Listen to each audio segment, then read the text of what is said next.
Well, it's been about 2 months since my last challenge run style video, but I'm sure a lot of you are happy to see another one spring up. And you'll be even happier to know that they'll be dropping a little more frequently in the future. For today's challenge, I'll be making my first Fallout 4 challenge.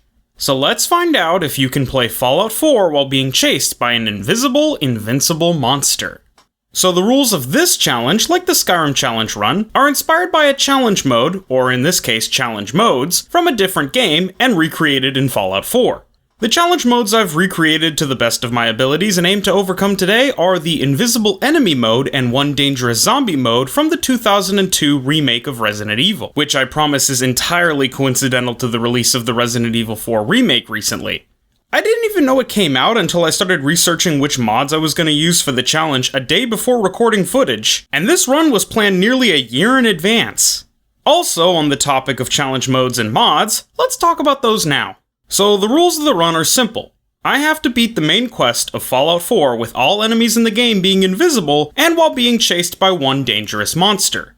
I couldn't find a mod that made a super mutant suicider follow me through the game, which, for those of you that don't know what One Dangerous Zombie mode is basically the closest thing to that mode in Fallout 4. For the mode in Resident Evil, a zombie with a suicide bomb vest will basically stalk you throughout the entire game and instantly kill you if he gets close to you. Since I couldn't have that, I got the next best thing. Following me throughout the run is a synth imposter of my wife Nora, courtesy of a Terminator mod I downloaded. She's pretty much invincible and can pretty much kill me instantly, so she basically serves the same purpose as Bomb Zombie Spire. As for the Invisible Enemy mode, I just downloaded a mod that made all enemies in the game invisible, pretty self-explanatory. Though on that note, massive shoutout and thanks to Reddit user Stovey, who ported Dead Chicken's Invisible Enemy mod from the Nexus to Xbox for me. This challenge wouldn't have been possible without them, so be sure to check out some of their mods on Bethesda.net. As for everything else that's not a part of the challenge rules, I downloaded a bunch of Resident Evil themed mods to fit the theme of the challenge, like Resident Evil zombie skins for feral ghouls, a mod that added like 1,000 new ghouls to the Commonwealth, and a bunch of Resident Evil weapons and armors and stuff. I was going to run the game as Chris Redfield with a Chris Redfield preset and his Resident Evil Vengeance outfit, along with a Jill outfit for Piper, who'd be my main companion for the run, but that all kind of fell through, so instead we'll be playing through the game as a certain Resident Evil Sigma male. Anyway, to make the challenge a little more difficult, I added some additional bonus stipulations. I have to beat the game with the MAME 2 mod installed and with the game on very hard mode. As for what MAME 2 is, it's basically an ultra-realistic combat overhaul that introduces dozens of new status ailments in the forms of injuries like fractures, levels of bleeding, pain, etc., as well as dozens of new medical items to heal said injuries, making combat much more difficult on the whole. If you guys want more information about my mods, I'll leave my load order down below, but without further ado, let's actually get into the challenge. So, jumping right into assigning special stats, my face is concealed and my character for this run is revealed. In hindsight, since Hunk is literally my favorite Resident Evil character ever, I should have just tried to do a Hunk character run to begin with, but regardless, I put 4 points into strength as Hunk is a pretty strong guy and can definitely fuck up some people and zombies with his CQBZ, or Close Quarters Quarantine Battlezone fighting style. I put 6 points into perception as not only does that impact things like our aiming, of which Hunk's should be incredible, but it also impacts our ability to detect enemies on our minimap. Something that'll be incredibly useful seeing as we can barely make out a stealth boy shimmer of our invisible enemies, and more often than not, we can't hear them until it's too late.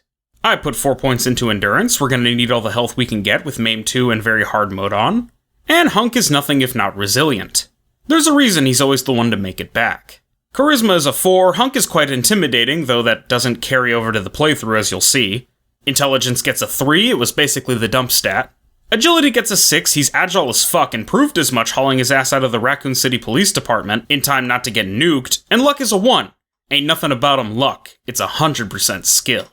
Alright, so the world gets nuked, I profess my love for these two fucking guys, while my wife and infant son look on, deal with the awkward silence that follows after we survive, get put on ice, get spared said awkward silence after my son gets kidnapped and my wife gets brained, I'm not giving you shot! And the challenge begins. Welcome to hell, maggots. So we grab ourselves our lucky baton to cream our enemies with and face off against some roaches, a little light work to start us off. This is a great time to mention that, for some reason, likely a bug in the 2 kilobyte mod that makes all enemies invisible, A small portion of enemies are, in fact, quite visible. If y'all want to fail me based on that, fine. Fuck y'all, but fine. However, it's not something I have any control over, so I'll make do with what I can. Anyway, roaches get smooshed, I get my Pip-Boy, and we're finally back in this shithole. We've got to find and retrieve Sean, not because he's our son and we love him, but because that's the mission. And nothing matters more than the mission. So I'll mention it now so that I never have to again, but I downloaded a mod to be able to save by using a typewriter Resident Evil style, but you need ink and paper. Found plenty of ink, never had any paper, so I never used the feature. RIP. We encounter our first enemy, our first invisible zombie, and though I beat him back to death with my baton, that fucker bled me in a single hit. Oh, brother, this guy stinks! Now that I'm bleeding lightly, my health will drain slowly over time until I keel over. Luckily though, the MAME2 mod author took pity on me and gives new players some medical equipment right off the bat that I used to stop my bleeding, namely hemostatic gauze to deal with the bleeding from my injured right arm. That said, taking this injury made me realize that should I not have the medicine on hand to treat an injury in the future, I could literally die from a single hit from anything at any time, even potentially soft-locking myself. Keeping in mind that with all the enemies being invisible and there being thousands of new zombies lurking around every corner, all with the power to kill me instantly, I decided to level the playing field. I gave myself enough experience to level up to level 14. Partly not to repeatedly die in the early game, but also chiefly for two reasons. One, the Terminator mod doesn't start until you're level 10 or higher, so we need to be at least level 10 so our one dangerous monster is chasing us. And two, so that I can be high enough level to put enough points into Armor and Gun Nut to make a majority of the Resident Evil armor and weapons we'll be sticking to for the rest of the game. I create my hunk outfit, finally don the outfit of the chattest zombie killer in the world, make myself an M45 handgun, an HK-USP handgun, an M1911 handgun, lot of 10mm handguns, I know, a Panzerschreck as our rocket launcher, a SIG MCX assault rifle, a Samurai Edge handgun, an SA-110 rifle, and a WCX assault rifle, most of which I have little to no ammo for anyway. I then modify each gun as best I could with no material on hand at a weapon workbench and set out to save Funny Settlement Man. I fought my way to the Red Rocket and got myself a good doggo boy. And, using my M45 and baton, fought through the rest of the zombies from there to Concord, where I entered the Museum of Freedom and prepared to get fucking murdered by invisible raiders with guns. Guns that would probably fucking destroy me and make me bleed to death. I tried to play in third-person mode to really sell the authentic Resident Evil experience, but the camera kept fucking up, so I just gave up on that idea. I grabbed the fusion core for later and make my way up to Gravy. Surprisingly, I actually found a legendary assault rifle, Heroic Pie's MCX, that I don't think I ever actually used due to lack of ammo and use of other weapons, but still! Great find early in the game and a nice weapon to fall back onto in times of potential hardship. I make my way to Grustin Parvey, and him and Elvis over there gladly accept my help as I roleplay Hunk by literally being the X button personified, unless the remark is sarcastic, at which point it's probably A or B, depending on if the person I'm talking to is subordinate to me or is signing my paychecks. I get the power armor, start clearing the streets of my schizophrenic delusions with a minigun, and since the minigun is fucking trash in Fallout 4, nearly get torn to shreds by the Deathclaw. I actually had some cool mods on at one point that turned some of the zombies into paleheads and lickers and stuff, as well as replacing Deathclaws with hunters, but none of them fucking worked, so that got abandoned too, like me after being born. After clearing the rest of the street, I treat my light bleeding and injured left arm with some ibuprofen tablets, and notice that food items no longer heal. Fuck! I ditch the power armor, dump my garbage onto Dog Mule, and get my payment from Lil Nas X. Some drug-addled crackhead tries to predict my future, but I ignore her and take off into the dark, foggy night to get to Diamond City. I've got my M45's flashlight on, I'm giving third person a second chance, and as I fight off a couple of invisible zombies, just for a moment, it really does feel just like Resident Evil. Anyway, I made it to Drumlin and Smoke, Wolf, and Simone almost before they could draw on me, perfectly done like Hunk with minimum risk of injury, and got some caps and medical supplies from Trudy. Everything seems to be looking just dandy now. What could possibly go wrong moving forward? What do I feel like I'm forgetting something? Wait, why do I hear boss music? Hostile entity detected. Prepare to be Oh shit. So, taking advantage of Nora's Gumby legs due to some bug in her initial appearance where she just keeps falling over, I book it as fast as I can and almost get ambushed by a horde of zombies. I'm able to survive thanks in part due to the help of, oh my god, it's the fucking Terminator. Yeah, this C-800 is going to stick with us for the rest of the game and help us out. For those of you worried that this will stunt the difficulty of the run, don't worry, he may help, but this guy fucking sucks at keeping me alive. Anyway, I then immediately proceed to fucking explode after stepping on a landmine. I apply all relevant medicine I could just to stave off death, and continue onward to Diamond City with what amounts to Fallout 3 and New Vegas crippled limbs, and a sucking chest wound, which I will henceforth refer to as the suck. I'm gonna make it to Diamond City and nothing's gonna stop me, even if I have to crawl there like a quad amputee from Kenshi. I sneak past some raiders on a boat, kill some zombies, help DC security with a super mutant attack, and find the Diamond City gates already open, with Piper and McDonough bugging out like some broken synths. For some reason, one of my mods totally busts a lot of the scripting for the game, but thankfully it's never anything game-breaking, so I just head into Diamond City and ignore those two weirdos. So, seeing as I'm on the verge of death here, I make it my mission to get Dr. Sun to heal me, but since it's night, the clinic isn't open. So, I decide to wait. That was a mistake. With that sick fucking one-liner, Nora soft-locks me into autosave instant death, so I load a save a little further back. I try to ping around the map with fast travels and quick saves, and after about 45 minutes, I finally end up just sleeping in a bed at Ranger's cabin, which heals me right up. I do, however, get Doc Sun to heal my injuries eventually, and immediately set out to save Nick from Skinny Pete. After sneaking to Park Street Station while getting nearly obliterated by an already active swan, I dispatch a group of hostiles and work my way down to the vault. In doing so, we stumble into our first difficult section of the run, where triggermen keep causing me to get injured, such as crippling my head with a contusion, definitely not fun, and it's difficult to effectively fight back as I can't see them, so I'm basically just firing in their general direction. I managed to use one of their beds to heal the contusion, but that'll come back to bite me in the ass soon enough. I get to the vault, but immediately get domed after taking out 2/3 of the triggermen standing guard, and when I load from my autosave at the bed, I immediately get killed again by Nora, who's somehow caught up. I barely escaped the second time, and now on a timetable, I rush to the vault. I take out all the triggermen, breach the vault, clear it of the rest of its undesirables, and make it prime real estate and save Nick. Ahem. And save Nick. After making it back to the entrance of the vault to confront Fat Cologne, the scripting breaks again and I get slaughtered. After running it back, I start clearing the room and realize part of the problem is that our good friend Nora has caught up and is not making things easy. I'm able to gun down Go Skinny or Go Home and sprint out of the station. But while waiting for Nick to fucking stretch his hammies and give his little monologue, Normie catches up with us and I am forced to flee the country and seek asylum in the beautiful country of fucking anywhere but there. I eventually circle back, letting Nick finish his thought, and save Detroit become stupid.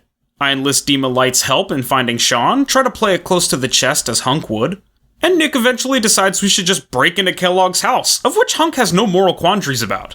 While I was walking up to Kellogg's house, I had this familiar impending sense of dread, waiting for Nora to pop up at any moment to kill everyone, and wondered where I'd felt this before realizing that, oh man, this is just a fucking Nurbits chase video. I pick the key to the house off of McDonut and find Kellogg's secret Gustavo Fring hidey hole, where I find a pair of 100-year-old rotten underwear Kellogg's been rocking since he no-scoped my wife. Can we get a replay of that real quick? And Dog Yeet leads me to him. Nothing too eventful happens along the way, but to skim the highlights, I knew this Yaguai was going to try to jump me, so we reverse jumped him. I got unlucky with random encounters and get shredded by some raiders. I finally realize I've been playing on very hard mode, which I didn't even know until this point 3.5 hours in, and decided to make it part of the challenge as a bonus, and begin to make my way into Fort Hagen to find the Frosted Flakes. For the most part, the synths at Fort Hagen didn't give me too much trouble, but certain sections did present a challenge. For example, after stepping on another fucking landmine like a total moron, I am again brought to the precipice of death. But even though I walk through the valley of the shadow of death, I will fear no evil, for Jesus is with me. Also, I have medical supplies to stop me from literally just turning into human anatomy slush. Doesn't matter though, because I end up dying not too much later on, and after loading back my previous save, don't explode this time, as the landmine seems to have just disappeared somehow. God is good. I continue to make my way through the fort as normal when I get to this part, where everything starts rolling downhill. These synths down this hallway for some reason just fucking hit different. Like they got a cannon at the top of the staircase loaded with grape shot or some shit. Nick and Arnie do actually come in clutch here though, since I'm getting destroyed and I'm dangerously close to empty. Now I have to fall back on my Winchester, which is supposed to represent the shotgun you get in Resident Evil, and is markedly worse than all of my 10mm handguns so far, but it'll have to do. I sleep off some of my wounds in the bunks of the fort, and press on, only to hit another wall. These two stairway synths keep lobotomizing me, which honestly probably wouldn't affect my intelligence all that much, seeing as a lot of my deaths here are self-inflicted self-immolation. I clear all the medical supplies and sleep off my injuries in the med bay, growing more conscious of the approaching doom of Nora, and yet, when heading down this hallway, I get brutalized by these two synths. I try to tactically retreat, but the C-800 traitor motherfucker body blocks me! My mission is to protect you. Great fucking job, buddy! Anyway, after some, how should I say this, trial and error, we make it to Kellogg, where I've been looking forward to roleplaying the encounter, only for the scripting to break and for them to fuck me up on sight. I decided to load back a prior save and go in more prepared, when I ran smack dab into the biggest fucking threat in the entire Commonwealth, who proceeded to gun me down, skin me, and wear me like a suit a la Kenshi Skin Stealers. This time, I just booked it straight to Kellogg, and, after an incredibly tough and stressful battle that left me with 0 hit points, defeated this 100-year-old disappointment. We see the big metal man Sky Balloon, I get my shit healed, and Nick points me to the memory den at Good Neighbor. Can't wait to sit in the same spot for a long time. Sounds very conducive to a successful challenge. Skipping right past all the boring memory den shit, I get fucking bean-boozled by this Michael Myers wannabe and abscond, Good Neighbor, leaving the dick to fucking die. While trying to get away, I fail once or twice, but after successfully fucking off, I trek out to the glowing sea to find the incredible Sulk. On the way over, I decided to pick up a friend, the last member of our team for this run. For those of you unfamiliar with Degenerate Dak, he's a Fallout YouTuber that makes great quality mod content for Fallout 4 consistently. Please go check him out if you haven't already, link in the description down below. He's a great companion to have and has hilarious dialogue, but I tried to make a video and upload it to his channel and homie fucking crashed my game. So we do it all again. I then test my mettle before entering the glowing sea by challenging a fucking Alpha Deathclaw. He gets me once, but I actually do pretty damn well and get him on the very next attempt. With a decent-sized stash of the MAME 2 mod's equivalent of Rad-X, we're able to move through the glowing sea with surprisingly little trouble. I find the storm that was approaching, and he sends me to execute a courser as to help with the efforts made to infiltrate the Institute. This fucking gunner section nearly broke me down to my core. See, the thing about MAME is that getting hit somewhere is likely to cause bleeding. Without supplies to stop said bleeding, it's practically a death sentence. Well, being that the torso is center mass, the biggest target on the body, it stands to reason it would get hit the most, bleed the most, and use up the most medical supplies. The problem in all that lies in when I run out of medical supplies to stop my torso from bleeding, because it forces me to restart from a prior save every single time the biggest target on my body gets hit. It takes a lot of time and patience to work through the gunners, lots of wasted ammo trying to hit all these invisible targets, and a lot of years off my life from stress, but I eventually make it to the courser. After a decently challenging fight comprised of a lot of mines and explosives, I defeat the man-bun bot and dig out his brain for personal use later. Nora almost catches me on my way out, but I make it out by the skin of my teeth. Next, I was off to the railroad to get their local crackhead to try to write a Hello World program in Python, where I got a new pistol, the Freedom Trail, and let my intrusive thoughts win, gunning everyone down.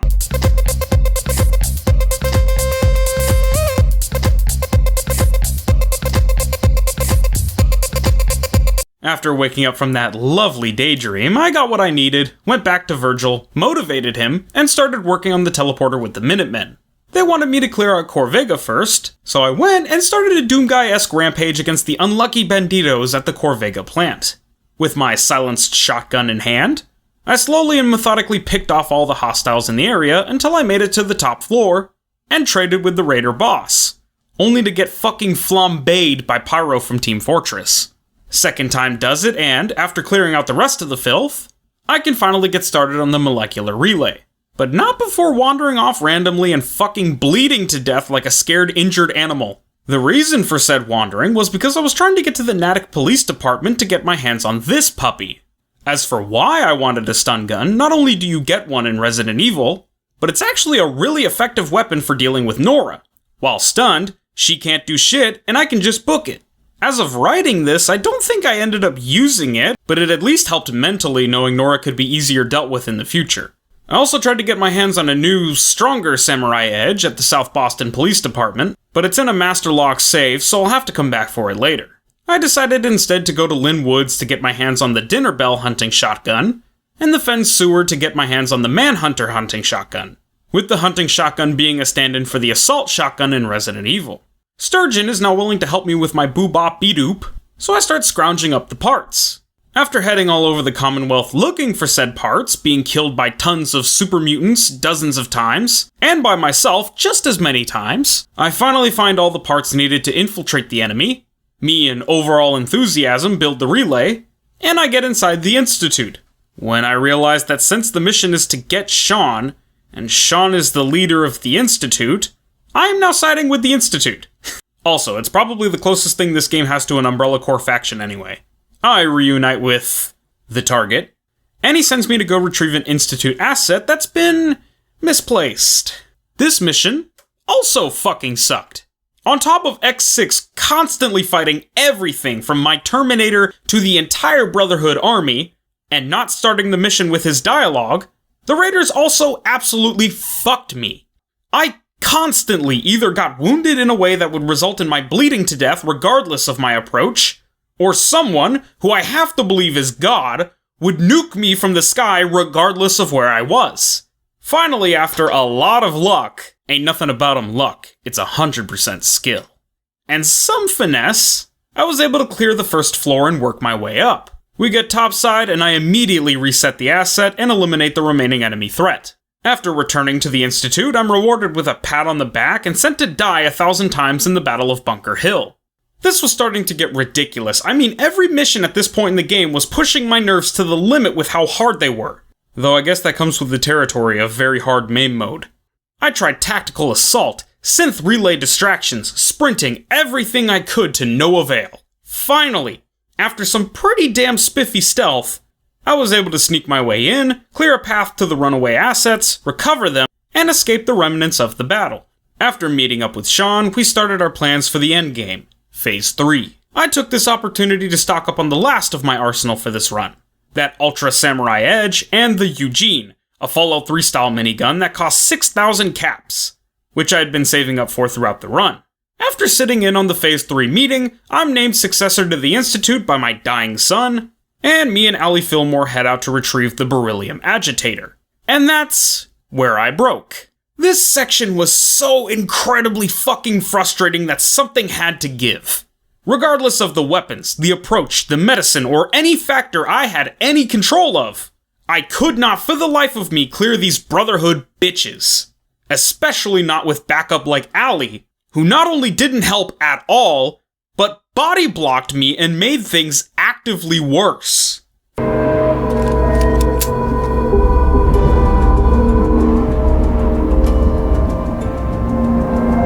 Finally, I decided for the sake of completing the challenge, one of the bonus challenges had to go. I lowered the difficulty from very hard to easy. Not very easy, my fall from grace couldn't be that far, but still a mighty fall indeed. And it barely even fucking helped.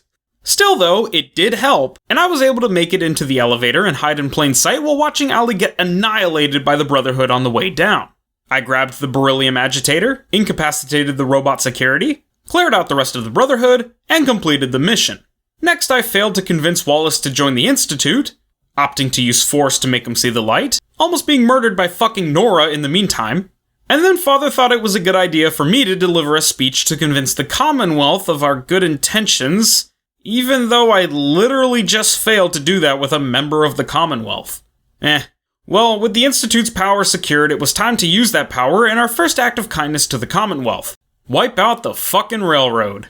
This was the easiest mission in the entire game. I got to the church, entered the railroad base, popped a squad at the main entrance, and picked off every fucking person there with my silenced SA-110. Nobody fired a single bullet. They didn't even know I was fucking there. They all just ran around like chickens with their heads cut off. It was immensely satisfying.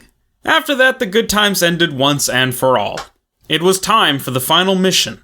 It was time to end the Brotherhood, the faction that had been the biggest thorn in my side since the start of the faction quests. I was teleported to the Brotherhood Airport Fortress, and after half an hour of getting immediately one-shot every second, even on easy mode, I gave up the goat. I had to turn off MAME 2. MAME 2 was not built for wars, because like in a war, if you try to Army of One a heavily fortified position, you will instantly die, which is exactly what happened. There wasn't ever even an opportunity to heal, just swift and painful death. I can still complete the original challenge, but it's sad to see that both of my additional difficulties couldn't be overcome, that I couldn't see this ultra-hardcore run through to the end. After that, I had an easy time clearing out the rest of the hostiles. The EMP generators were destroyed fairly easily. Liberty Prime fired some capitalism at the Brotherhood, vaporizing them, and, well, that's the run. Thank you all so much for watching. I'm not sure how long this will come out to, but I'm hoping it's in the 20 to 30 minute range, since those are always the videos that are most comfortable for me to watch. Anyway, be on the lookout for the next run I'm planning, of course subject to change. Can you beat Payday 2 as Jacket? Be sure to like, comment, subscribe if you made it this far and liked everything you saw. Tell me what you like and what else you guys want to see, and I'll see you guys in the next video. Peace.